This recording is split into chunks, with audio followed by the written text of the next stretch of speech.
Hi, I'm Dr. Sara and And I am Dr. Alan Altman, and we're here on Love Bytes.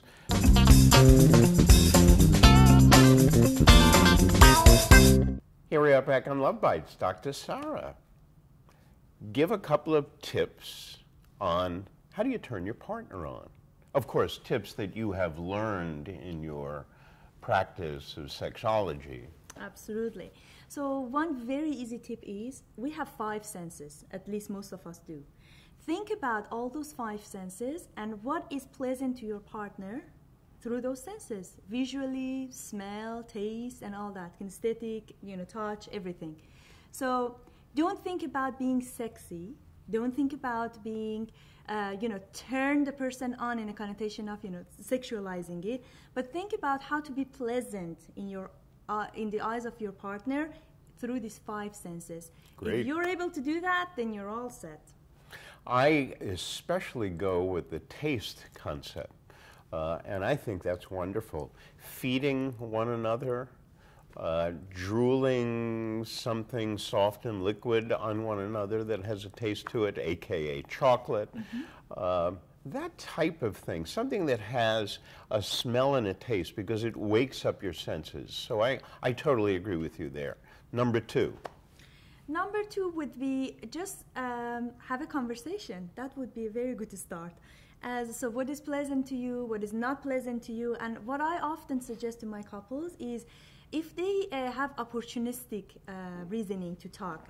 What it means is, so for example, you're watching a benign movie. It's not porn, but it's kind of a Hollywood romantic, kind of light romantic, and then move on, and then just tune it up to a little bit more erotica, and then maybe if you're into it, you can watch some soft porn or erotica, whatever that suits your relationship. And then after that, have a conversation. You know what we saw there that really turned me on because of this reason. But don't stop there. For example, if you say whatever that the woman did to the man turned me on because I think that da-da-da-da-da. So don't stop there to say what turned them on. And one word of caution.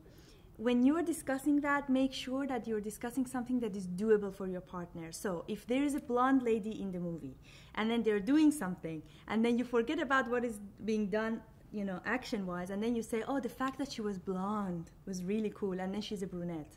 So don't do that. Yeah, I can understand that. And what I've kind of found that is very turn-onable, if you would, is texting during the day, or putting something in his or her work case, briefcase, whatever they call it now. Can I ask you why it's a turn on? Well, because it's the middle of the day, you're not focused on that, you're doing your work, whatever it is. I'm in my office seeing patients, and I will go to my papers that I brought with me, and there'll be a little note in there. And what is said in that note is definitely a turn-on because you're not expecting it. Yeah. And texting at an unexpected time, I can't wait to get you home tonight, or being much more graphic on what I would do with you, providing you make sure you send it to the right place. I think those are great turn-ons because they're not expected at that point in time in your day.